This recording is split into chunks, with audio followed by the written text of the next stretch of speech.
Charter for Northern Ireland exists to enable, equip and empower communities to benefit from social and economic regeneration. Charter is very much part of the pathway to peace, with the conflict now very much in the past. Our Charter process of conflict transformation, delivered through our 4 strategic aims, which are employment and training, children and young people, community safety and cohesion, and the development of cultural pathways. Our work is funded by many agencies, including the Community Relations Council, the Policing and Community Safety Partnership, the Housing Executive, the government offices of the Department for Communities and the Executive Office, Ards and North Down Borough Council, Belfast City Council, the International Committee of the Red Cross, the Public Health Agency and the European Social Fund. My name is David Stitt and I have the honour of being Chief Executive Officer of Charter for Northern Ireland, with the responsibility for leading the delivery of its strategic aims. In short, we are empowering loyalist working class communities and helping them grow strong in a new, regenerated Northern Ireland. Education is the heart of what we do. My father's family were moved out of the Short Strand in 1969 at gunpoint by the Provisional IRA. My father then met my mother, and they got married and they had 2 children.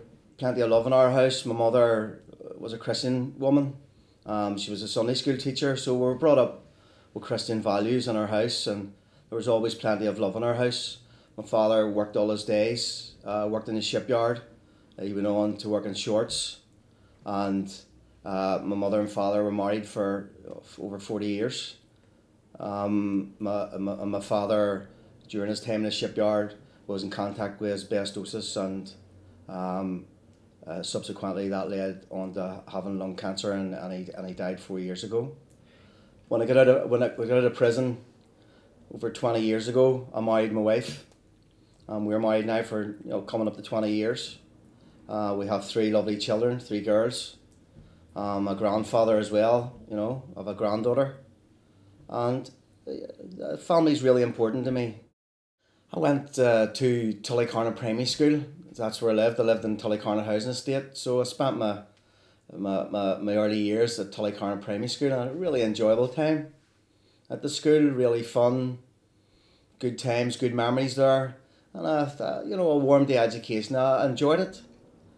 Then I went on to Dundonald Boys High, and I spent 5 years there, and I was very, very engaged in education up to the 3rd year of my education, when we did our mock exams and we were assessed for education. I was a top 10 student in every category in the school, excelled in sciences and English and maths.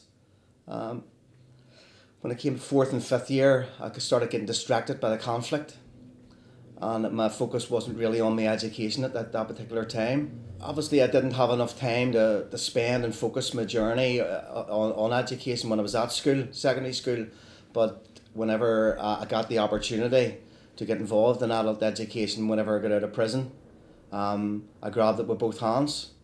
We were driving within Charter a community education ethos. I got engaged in that myself. I went along that pathway of community education.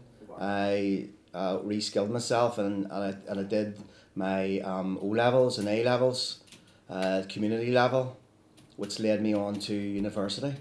I did an access course called an APEL, which enabled me to qualify to take an honours degree in social science, and I studied social science with honours in community development for 4 years, and I graduated in 2012.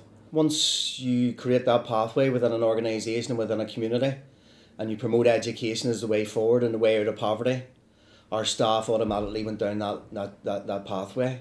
All of our staff are university graduates, and they've all come from a conflict background. Charter itself is an organisation that works with the ethos of conflict transformation. We promote conflict transformation with communities coming out of conflict. A working example of our project's delivery would be the Diamond Project. That project is working in loyalist working class area of Lord Street. It's engaging in communities involved in the project and community planning processes. They are involved in working with the statutory agencies in their local area, and that project, because it has community planning and people are involved in the decision making processes that's part of their lives, it really works, and it has turned that area around. It's socially and economically regenerated that whole area and made people's lives a better place in that area.